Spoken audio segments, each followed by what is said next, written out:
So, an important proposal on Arsenal table. Hey guys, welcome back to the channel. Fabrizio Romano here, as always, to keep you posted on the transfer market movements, guys, because there are still markets open, so many things to say. Let's jump into it together.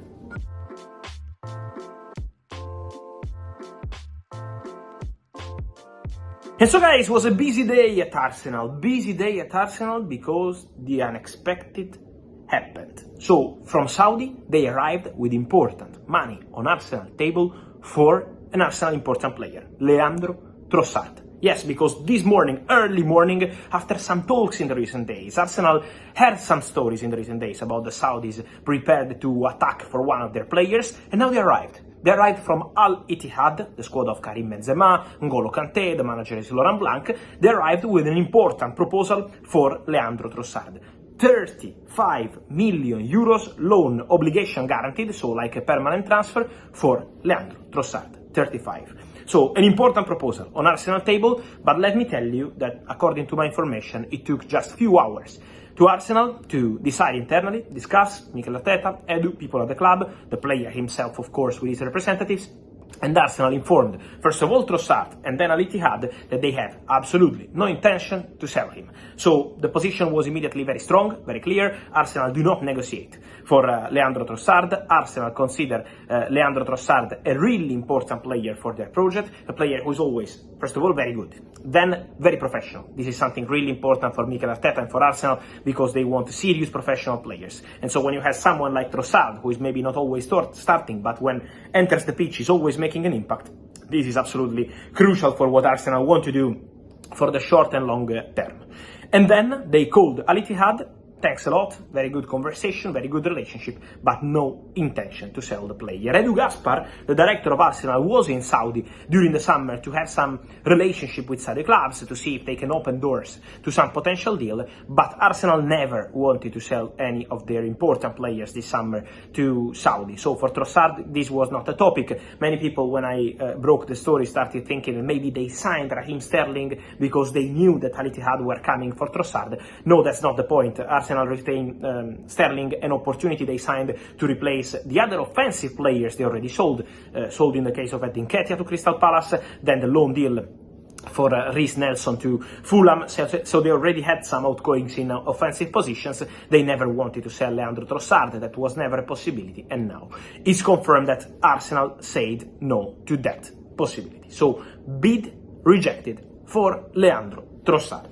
Movements, guys, also in other markets still open, for example in Holland, in Eredivisie, because we had rumors in the last 24 hours, very strong from important sources, about Christian Eriksen and Ajax. It's not the first time, let me say, because during the summer several times we heard about Christian Eriksen and the Saudis. We heard about this opportunity for Eriksen to go to Al Ittihad, then Al Nasser. We heard many different rumors from Saudi. Then we started hearing rumors also about the opportunity for Ajax, the comeback of Christian Eriksen to Ajax. But that was never a concrete negotiation. So Man United sources guaranteed they never received an official bid from Ajax for Christian Eriksen. So this is a very romantic story to see Eriksen back to Ajax one day, but for this summer they never received an official proposal. So that's the position of Manchester United. And today, the agent of the player, the agent of Christian Eriksen, makes public that Eriksen is not going to Ajax. So he wanted to end the speculation. Full focus for Christian Eriksen is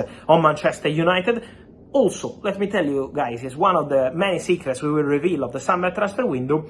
It's true that Real Betis from Spain, in the final 48 hours of the summer transfer window, tried to approach both Man United and the agents of Christian Eriksen over a potential move to Spain for the Danish midfielder. The answer in that case was a no again, was too expensive in that case for Betis. They decided to go very strong for Giovanni Lo Celso back to the club from Tottenham, but Betis really tried to approach Man United for Christian Eriksen. Didn't happen. Then today, these rumors again about Ajax, but the deal is not happening. The deal is not even advanced, and Manchester United are not considering this possibility, with many rumors about, in that case, in the press, they were saying maybe Christian Eriksen leaves and Adrien Rabiot can go to Manchester United. Guys, I can guarantee to you that Adrien Rabiot was offered to Manchester United several times over the summer, in July, in August, but the position of Manchester United is still very clear on that one, so they never thought of Eriksen out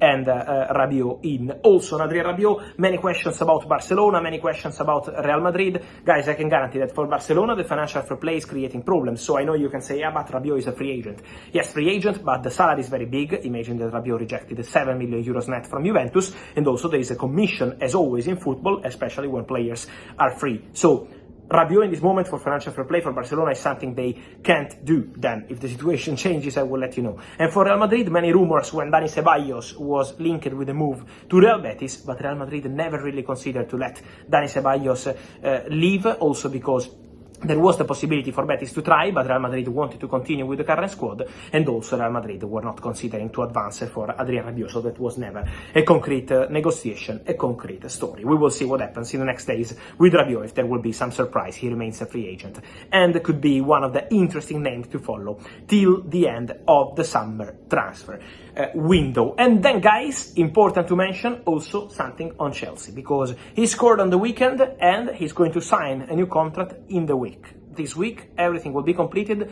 Nicolas Jackson, the striker of Chelsea, signs new deal till 2033 at the club. The agreement is done. The agreement is okay, the contract is ready. Now it's time for the lawyers to review all the documents on club side, on player side, to prepare all the details of the agreement, and then Nico Jackson will sign new contract at Chelsea. The deal is okay until 2033, so same length of the contract as Cole Palmer. This is part of Chelsea project. It's not just part of the length of the contract. It's very long, of course, but Chelsea do this also and especially because of the salary. They want their players, their top players, to be happy with their salaries, and so Cole Palmer was the first one to receive that kind of contract. Now Nico Jackson, who is doing very well. Chelsea believe that they did an excellent deal by signing Nico Jackson from the Villarreal bit more than 1 year ago by triggering a release clause, bit more than the release clause in order to pay in several years, but was something around 33 million euros. Now they believe that the player is already